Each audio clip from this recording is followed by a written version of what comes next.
Hai Sobat Naro, welcome to Narotama Podcast, salam Pro Patria. Nah Sobat Naro, kalau biasanya nih aku kedapetan narasumber yang muda-muda, kali ini tuh spesial banget nih. Karena aku diberi kesempatan untuk berbincang-bincang langsung dengan salah satu dosen Magister Hukum di Universitas Narotama. Dan podcast kita kali ini adalah kelanjutan atau part 2 dari podcast yang sebelumnya tentang kenotariatan. Nah, ini pasti berguna banget nih untuk teman-teman yang ada di jurusan hukum yang sekiranya ada ketertarikan nih untuk ngambil tentang kenotariatan. Kalian akan mendapatkan banyak banget ilmu dari bapak yang satu ini karena beliau adalah notaris senior di Indonesia. Nah, teman-teman, kita langsung aja deh sapa bintang tamu kita kali ini adalah Dr. Habib Aji SHM Hum. Ya, benar ya Pak ya? Betul ya. Pak, selamat siang atau selamat pagi. Aduh, aku deg-degan loh Sobat Naro karena ini benar-benar pertama kalinya aku duduk di sini. Dan secara aku tuh Sobat Naro bukan dari mahasiswi jurusan hukum gitu. Aku takut salah ngomong gitu loh. Tapi Sobat Naro nih ya, kita akan ngobrol-ngobrol lagi tentang kenotariatan ya. Pak, menurut Bapak nih kenapa sih kenotariatan tuh harus dipelajari secara khusus gitu? Baik, terima kasih Sobat Naro. Kita jumpa lagi pada bagian yang khusus kita membahas tentang dunia notaris. Betul. Sebagaimana bagian sebelumnya di Universitas Narotama ada program studi magister kenotariatan. Ya. Nah, jadi ini waktunya hampir 11 tahun atau 12 tahun berjalan. Alhamdulillah sudah berlancar baik dan lancar.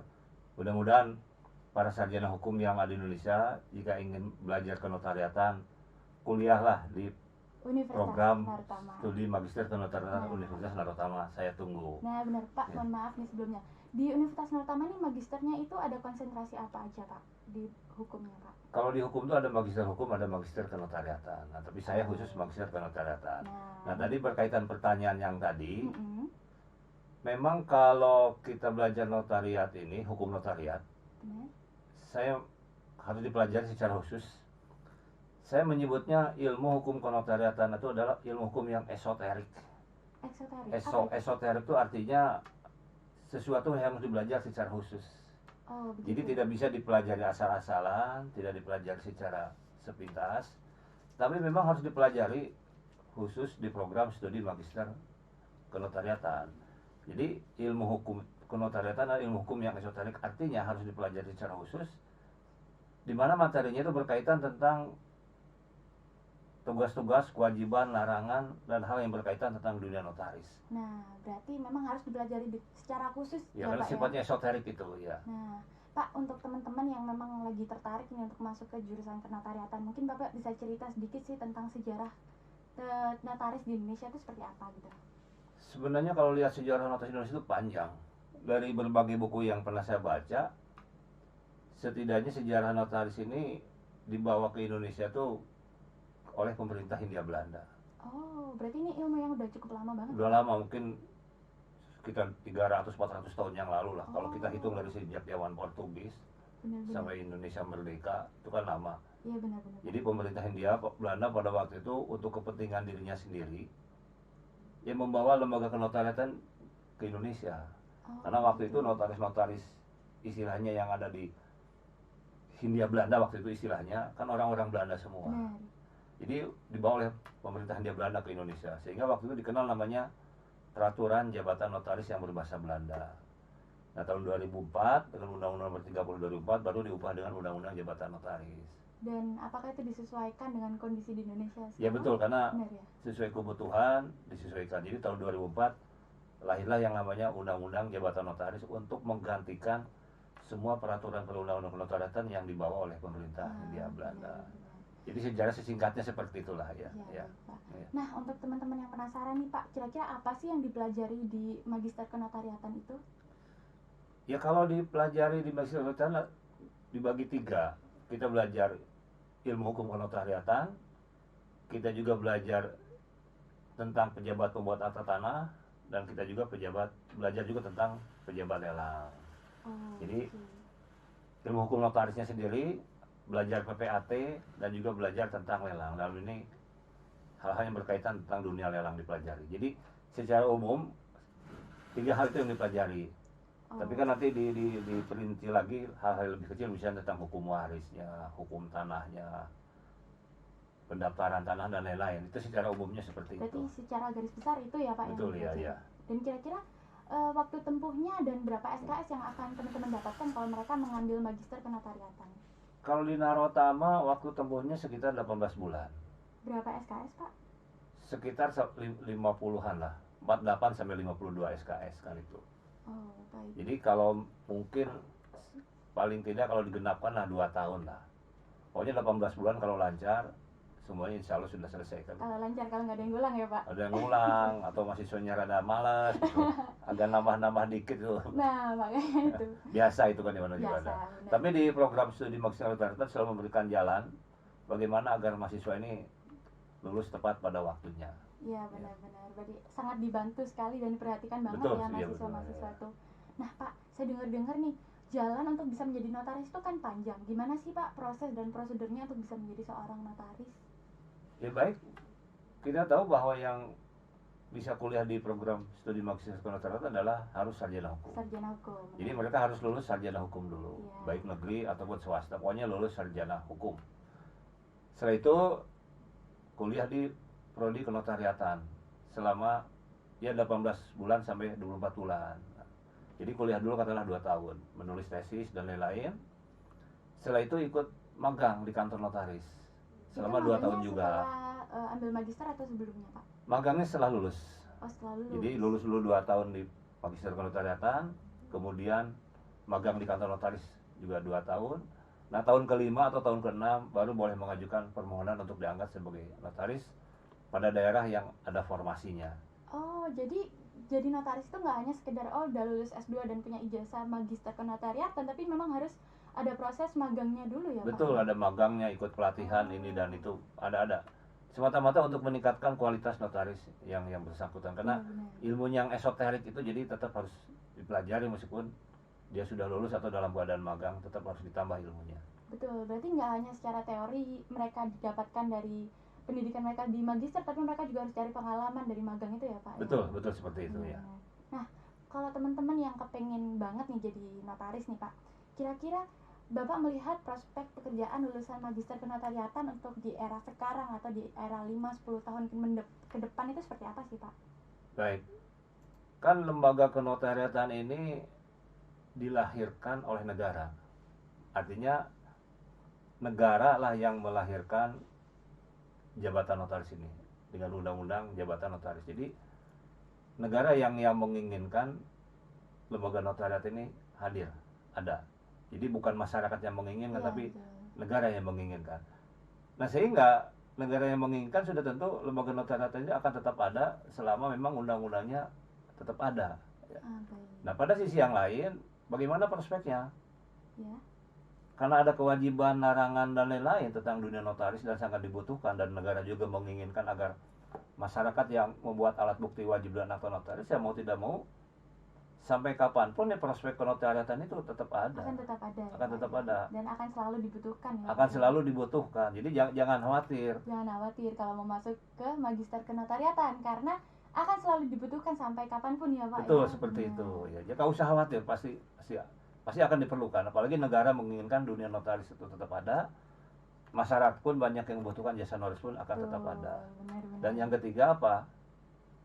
Jadi negara yang membutuhkan, masyarakat juga membutuhkan. Yang ketiga adalah banyak, artinya notaris itu kan melayani masyarakat. Betul. Jadi masyarakat mau tidak mau kalau butuh akta tertentu yang memang diwajibkan ya wajib dan akta notaris. Betul. Jadi itu nggak usah khawatir, prospeknya Nggak tetap usah khawatir ya, Pak, baik ya. ya. Nah Pak, koreksi saya Pak kalau saya salah nih. Iya. Saya sempat tahu katanya seorang notaris itu tidak boleh menjabat sebagai PNS, pejabat negara, pegawai BUMD dan BUMN. Itu kira-kira kenapa ya Pak ya? Ya memang di undang-undang jabatan notaris diatur seperti itu. Oh begitu. Pertanyaannya kenapa? Notaris itu kan sifatnya imparsial dan independen. Jadi mereka harus netral. gitu Harus ya, Pak, ya? netral, jadi Oh. tidak boleh terafiliasi dengan berbagai kepentingan. Jadi harus memberikan keseimbangan ketika dalam bekerja, sehingga jabatan-jabatan itu dilarang. Iya, tidak boleh bergabung dengan pejabat negara ya Pak ya. Ya Intinya. tidak boleh juga. Hmm, Itu betul, tuh betul. secara normatif memang diatur seperti itu, tapi secara substansi memang agar notaris itu imparsial dan independen dan netral juga, tidak boleh terafiliasi dengan kepentingan yang lain, itu kan sebenarnya. Oh, baik. Ya. Nah, Pak, saya ini tadi perjalanan ke sini, Ya, kebetulan di jalan tuh nemu ada plang tulisan notaris PPAT gitu Oh, loh, Pak. gitu ya, Nah, ya. saya mau tanya nih, Pak, perbedaannya notaris dan PPAT itu apa sih, Pak? Baik. Kalau notaris diatur oleh Undang-Undang Jabatan Notaris. PPAT pun ada peraturan perundang-undangan yang lainnya. Yang membedakan itu kan hanya kewenangannya. Kewenangannya Ya. Pak ya. Kalau notaris kewenangannya di pasal 15 ayat 1, 2, dan 3 Undang-Undang Jabatan Notaris. Kalau PPAT sudah sebetulnya kewenangannya adalah membuat 8 jenis akta. Mulai akta jual beli, hibah, APHB, APHT, dan seterusnya ada 8. Itu yang pertama. Yang kedua, kalau notaris diangkat dan diberhentikan oleh Menteri Hukum dan HAM. Tapi kalau PPAT diangkat oleh Badan Pertanahan Nasional, Kementerian ATR. Jadi seperti itulah kira-kira. Berarti beda ya, Pak ya? Beda, tugas. pasti beda. Tapi itu boleh ada pada satu orang jabatan itu. Oh, Tapi berarti notaris bisa sekaligus menjadi PPAT juga bisa, ya, Pak? tapi yang membedakan adalah kewenangannya. Tapi kalau notaris sekaligus PPAT sekaligus advokat pengacara itu boleh atau Oh, enggak, tidak Pak? boleh. Nggak boleh. Tidak boleh. Kenapa, Pak? Ya kan tadi pertama undang-undangnya melarang kan gitu. Gitu ya. Jadi yang hanya boleh dijabat tuh notaris, PPAT, dan pejabat lelang. Oh, begitu. Berada pada satu orang itu boleh. Yang disebutkan tadi memang dilarang, undang-undangnya melarang kan untuk menjaga netralitas seperti itu.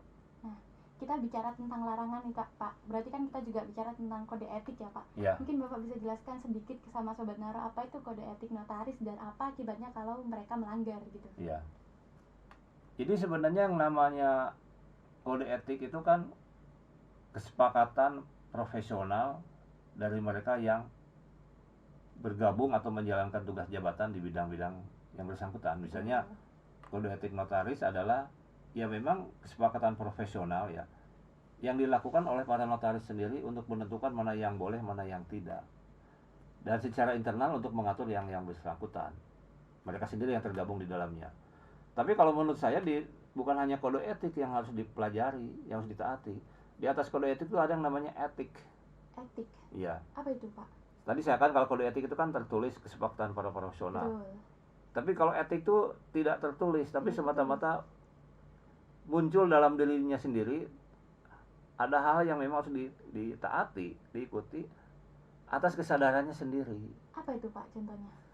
Apakah nilai moral atau Ya nilai moral, nilai moral rata-rata seperti itu. Jadi jangan mengatakan ini tidak diatur, bukan masalah tidak diatur, ada etik di situ. Gitu. Berarti tidak hanya apa yang tertulis tapi juga tidak tertulis itu juga Ya. harus dipatuhi. Ya yang tidak tertulis namanya etik itu. Nah, apa namanya tidak tertulis ya banyak kan gitu. Banyak sekali. Banyak. Nah itu sebenarnya jadi pertama, taati kode etiknya sebagai kesepakatan profesional, kemudian taati juga etiknya yang muncul dari dalam dirinya sendiri. Itu yang sangat penting kan. Betul, betul. Ya. Kira-kira apa sih konsekuensinya kalau melanggar kode etik itu? Ya kalau di notaris atau di PPAT ya akan berakibat pada jabatannya. Bisa dicopot dari jabatannya atau Misalnya kalau di izin Ikatan kerjanya Notaris gitu? Indonesia dan dapat dibuktikan misalnya sebagai anggota perkumpulan dari notaris bisa diberhentikan juga. Oh, begitu. PPAT pun sama menjadi alasan untuk diberhentikan. Jadi sudah tentu ada hal-hal yang memang berakibat pada jabatannya, jadi harus diperhatikan. Jangan sampai melanggar hal itu aja. Benar Ya. sekali. Itu nanti juga dipelajari ya, Pak, di perkuliahan pasti. Oh, dipelajari, ada nama mata kuliah namanya kode etik notaris dan juga ada kode etik PPAT. Oh, itu dipelajari sendiri berarti ya, Dipelajari, Pak. Nah, Pak, katanya nih seorang notaris hanya berkedudukan di satu tempat di suatu kota atau kabupaten. Ya. Nah, kira-kira penempatan seorang notaris itu ditentukan berdasarkan apa sih, Pak? Memang di pasal 18 dan 19 Undang-Undang Jabatan Notaris, notaris punya tempat kedudukan di kota kabupaten dan punya wilayah jabatan provinsi. Nah, siapapun yang ingin menjadi notaris harus memilih satu tempat kedudukan di kota atau kabupaten. Ya silahkan aja pilih di seluruh Indonesia. Oh, berarti bebas ya, Pak? Atau dipilihkan? Bukan berarti bebas, artinya sesuai formasi. Oh, sesuai formasi. Kan oleh pemerintah, dalam ini Kementerian Hukum dan HAM sudah ditentukan. Kabupaten A misalnya formasinya 20, Kabupaten B formasinya 15. Jadi misalnya ada Kabupaten A formasi 20, baru terisi 15, berarti ada 05, nah boleh masuk di situ. Oh, begitu. Tapi kalau misalnya di formasi di kota kabupaten formasinya 20 sudah penuh, berarti kan tidak bisa.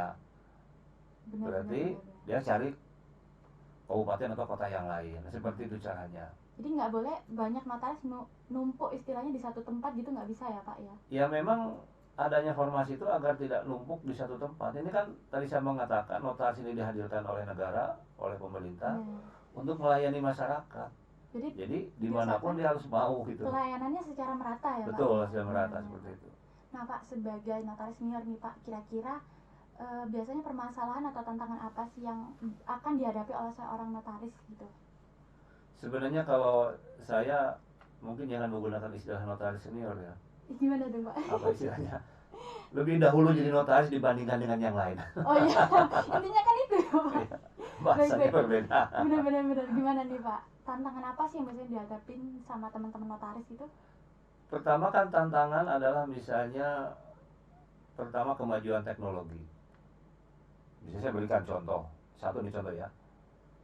Secara tradisional orang membuat akta itu kan harus datang secara fisik ke hadapan notaris. Betul. Sekarang ini kan media tatap muka, pandang dengar secara fisik kan bisa kita diubah dengan cara media virtual. Nah itu sebenarnya harus diperhatikan. Jadi di suatu saat memang ini harus berubah bahwa membuat akta itu mungkin ya di satu saat harus diubah. Boleh dilakukan secara video conference misalnya. Berarti untuk menghindari pertemuan karena COVID ataupun karena memang udah ada teknologi gitu Ya ya, karena Pak karena ya? teknologi saja kan Teknologi, gitu. oh. Memang di pasal 77 dan pasal 90 Undang-Undang Perseroan Terbatas itu telah dimungkinkan. Tapi ini harus tidak hanya untuk RUPS Perseroan Terbatas, mungkin untuk akta-akta yang lain pun dimungkinkan suatu saat bahwa tidak perlu lagi lah pembuatan akta itu tatap muka secara fisik. Oh begitu. Tapi ini kan- perkembangan teknologi Betul. harus diakomodasikan dalam berbagai peraturan perundang-undangan. Oh benar. Berarti tapi pada aplikasinya belum berjalan ya Pak ya? Baru rencana atau gimana Pak? Untuk RUPS Perseroan Terbatas baik PT TBK atau PT tertutup itu sudah jalan. Oh sudah jalan. Tapi yang saya inginkan adalah untuk akta-akta yang lainnya. Menyeluruh ya Pak? Menyeluruh maksudnya Supaya juga seluruhnya. memudahkan buat yang ngurus dan juga memudahkan notarisnya juga, karena kita Betul. bisa mengikuti perkembangan zaman dengan menggunakan teknologi gitu ya Pak. Nah itu misalnya satu ya tentang tatap muka fisik harus segera secara elektronik menyeluruh. Benar-benar. Yang kedua misalnya penggunaan tanda tangan elektronik juga harus segera dilakukan. Tanda tangan elektronik Iya ya Pak betul. ya. Kemudian yang ketiga misalnya penyimpanan minuta pun harus secara digital. Minuta itu apa Pak? Mungkin Minuta betul-betul itu belum tahu Pak. Salinan akta notaris. Oh, salinan Asli akta. ya. Oh. Asli akta notaris yang ada tanda tangan para pihak, para notaris dan para saksi. Oh. Itu namanya minuta. Itu pun harus bukti digital. Bahkan kalau saya punya angan-angan salinan akta pun harusnya dibuat dalam bentuk digital juga. Oh, begitu. Nah, ini kan perkembangan yang Ya, secara benar. teknologi. Itu bidang teknologi. Betul. Nah, yang kedua, tantangannya apa? Masyarakat ini kan makin lama makin banyak. Betul. Kemampuan masyarakat itu makin meningkat. Jadi yang dihadapi masyarakat itu adalah sekarang orang-orang yang sangat pintar, orang-orang yang sangat smart di bidangnya. Betul. Notaris pun harus lebih Lebih pintar. pintar lagi. Benar. Bukan pintar dari orang, tapi kapital intelektualnya harus lebih ditingkatkan. Betul. Nah itu dua hal yang saya kira teknologi dan pelayanan itu harus lebih baik lagi. Mungkin itu tantangannya kan. Tantangannya ya Pak. Kaitannya dengan peningkatan keilmuannya tadi. Betul Ya. sekali. Nah Pak, ini nih yang paling menarik nih.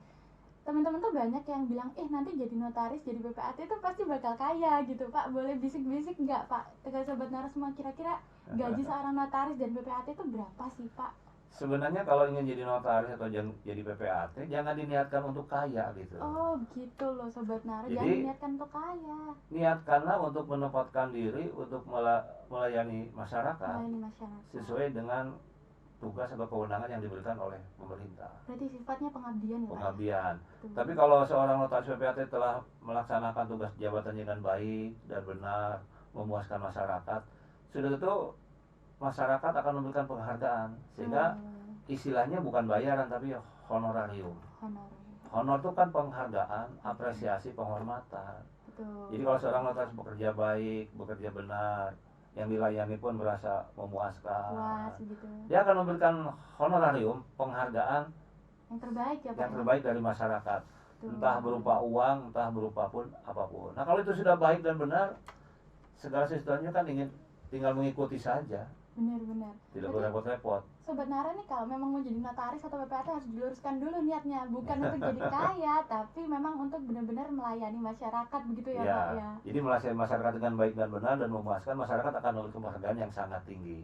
Benar-benar sekali. Nah kalau sudah itu terjadi ya silahkan dinikmati saja kan. Nah gitu, betul ya. sekali.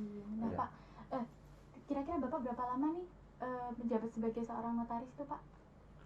Saya mungkin hampir berapa ya, hampir 20 tahunan lah. 20 tahunan? Iya. Nah selama 20 tahun menjadi seorang notaris ada nggak sih pengalaman berkesan yang Bapak nggak bisa lupa gitu? Yang bisa Bapak sharing ke Sobat Nara semuanya? Ya sebenarnya banyak ya. Banyak. Satu hal yang memang harus diperhatikan ketika seorang notaris ini adalah membuat akta baik dan benar dan memuaskan semua pihak. Intinya adalah harus memuaskan ya Pak ya. Ya, artinya memberikan pelayanan yang terbaik. Betul betul. Nah itu satu. Yang kedua, meskipun sudah memberikan pelayanan terbaik, masyarakat bisa saja membuat akta itu kemudian bersengketa. Maksudnya gimana Pak? Jadi para pihak yang membuat akta itu kemudian ribut. Oh. Bukan karena notarisnya, bukan karena aktanya. Tapi karena? Ya para pihak sendiri. Oh. Misalnya begini, dia membuat perjanjian utang piutang. Betul. Akan dibayar dalam jangka waktu 1 tahun. Ternyata salah satu pihak, misalnya katakanlah debitur, Melanggar. tidak memenuhi pembayaran penuh 1 tahun. Oh. Gugatan. Nah, kadang-kadang notaris diikutkan. Kenapa diikutkan? Karena yang membuat aktanya. Padahal notaris tidak berurusan dengan mereka. Nah, hal seperti itu harus diperhatikan. Jadi posisinya notaris kalau ada permasalahan seperti itu tuh sebagai penengah atau sebagai bagaimana Pak? Harusnya ya notaris bukan pihak di dalamnya. Harusnya bukan ya? Bukan, karena akta itu kan kehendak para pihak sesuai pasal 38 ayat 3 huruf C Undang-Undang Jabatan Notaris menyebutkan bahwa isi akta adalah kehendak para pihak. Jadi kalau nanti ditanya pengalaman yang sangat menarik ya ketika memberikan pelayanan yang terbaik dan masyarakat merasa puas dan tidak ada masalah hukum, itu yang sangat menarik. Pelayanan yang sangat menarik. Tapi ya, kalau Pak, ya? pengalaman yang tidak baik itu adalah sudah bekerja baik, sudah bekerja benar, tapi para pihak mempermasalahkannya juga. Pernah Pak digituin? Ya pernah juga sih kan itu. Sehingga selalu bertanya, salah saya di mana Pak Anda mempermasalahkan akta saya? Terus Pak? Ya kalau saya hanya mengatakan sudah saya bacakan, sudah saya tanda tangan kan nggak ada masalah. Susah ya Pak untuk menghadapi yang seperti itu ya Pak ya? Sebenarnya tidak susah karena saya katakan tadi di awal, yang dihadapi oleh notaris itu adalah manusia hidup. Nah betul sekali. Manusia hidup itu punya niat, punya keinginan, macam-macam. Yang terkadang dalam pikirannya kita juga tidak paham maunya apa. Nah benar-benar. Nah itu yang kadang-kadang muncul kemudian tuh misalnya, Pak tidak begini, tidak begitu, maksudnya seperti ini, maksudnya seperti itu. Muncul kemudian setelah mereka tidak merasa puas gitu kan. Tapi sebelumnya ketika membuat akta kan ditanyakan terlebih dahulu maksudnya untuk apa, maunya seperti apa. Nah mungkin yang seperti itu yang sering muncul dalam masyarakat. Ini pun harus diperhatikan. Betul. Nah Pak, untuk Sobat Nara semua yang ada di rumah nih, kira-kira yang memang kepingin banget untuk menjadi notaris, kira-kira ada nggak sih kiat-kiat dan nasihat untuk bisa menjadi seorang notaris yang profesional dan sukses? Ya sebenarnya kalau ingin jadi notaris harus diawali setidaknya ya, bukan berarti tidak boleh. Jadi paling tidak sudah diawali ketika sejak S1. Oke. Atau sebelumnya juga boleh, tidak dilarang. Jadi setelah kuliah S1 dia dari penjelasan dosen atau melihat papan nama notaris harus dibangun bahwa niat saya ingin jadi notaris sudah ada di situ. Karena kalau sejak awal sudah ada niat seperti itu lebih mudah untuk kuliah dan menjalankannya. Tapi kalau niat ingin jadi notaris misalnya tiba-tiba muncul begitu saja, nah ini yang bukan tidak boleh juga, tapi harus merefresh kembali niatnya. Harus kuat ya Pak berarti? Iya, dan itu satu, jadi niatnya harus ada. Kedua ini ikut pendidikan notariat yang di program Magister Kenotariatan yang terakreditasi. Dari Ban PT. Itu penting sekali ya Pak ya. Seperti Narotama, alhamdulillah sudah terakreditasi. Nah, itu penting juga. Jadi yang penting kedua, sekali ya akreditasi itu untuk ya supaya kita juga bisa dipercaya dengan orang karena kita lulusan dari universitas yang terakreditasi baik gitu ya Pak. Ya kemudian yang ketiga, lihat dosen-dosen yang mengajarnya dari kalangan notaris apakah siapa saja. Itu pun penting. Penting ya Pak ya. Kemudian yang keempat, lihat juga materi yang akan diberikannya. Jadi kalau 4 hal itu diperhatikan, saya kira semuanya sudah lancar. Jadi niatnya terakreditasi prodinya, betul. dosen-dosennya dilihat juga, Betul. materi yang akan diberikan itu. Dan yang kelima fasilitas pelayanan kan itu. Apakah mempermudah atau mempersulit kuliah? Betul Nah, sekali. 5 hal ini di program Magister Narotama, program Magister Kenotariatan Narotama semuanya sudah ada kan itu. Nah, itu sebenarnya kelebihannya dari Magister Kenotariatan di Narotama, karena kami punya 5 hal itu semua yang bisa menunjang Sobat Naro semua untuk bisa menjadi seorang notaris yang sukses dan profesional. Benar Betul, gitu ya seperti Pak itu. ya? Ya. Nah, luar biasa banget ya Sobat Naro, hari ini kita berbincang-bincang dengan Pak Habib. Saya yakin banget Sobat Naro pasti dapat banyak banget ilmu dan pengalaman dari cerita-cerita Pak Habib nih. Nah, buat Sobat Naro kalau memang udah kepingin diniatkan untuk jadi notaris tuh jangan setengah-tengah gitu loh, harus dimantapkan lagi niatnya seperti kata Pak Habib tadi gitu loh. Dan juga Pak, saya rasa nih di era sekarang yang udah benar-benar maju itu, kita bisa cari ilmu itu dari mana aja, nggak hanya terpaku dari buku, bener begitu ya Pak ya.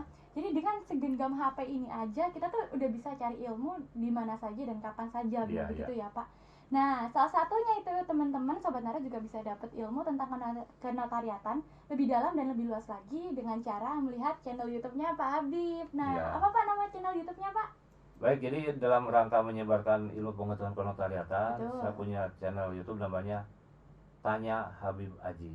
Tanya Habib Aji gitu. Tinggal ketik aja di YouTube itu pasti ada. Nah, termasuk wawancara hari ini kan ada di YouTube nanti. Gitu. Jadi nanti ini Sobat Naro, buat Sobat Naro yang benar-benar kepingin banget tahu lebih dalam tentang kenotariatan, harus banget nonton channel YouTube-nya Pak Habib di Tanya Habib Aji. Sekian dulu dari saya dan Pak Habib. Terima kasih banyak untuk Sobat Naro yang sudah menyimak podcast episode kali ini. Terima kasih juga untuk Pak Habib. Baik, sama-sama. Terima kasih banyak. Salam Pro Patria.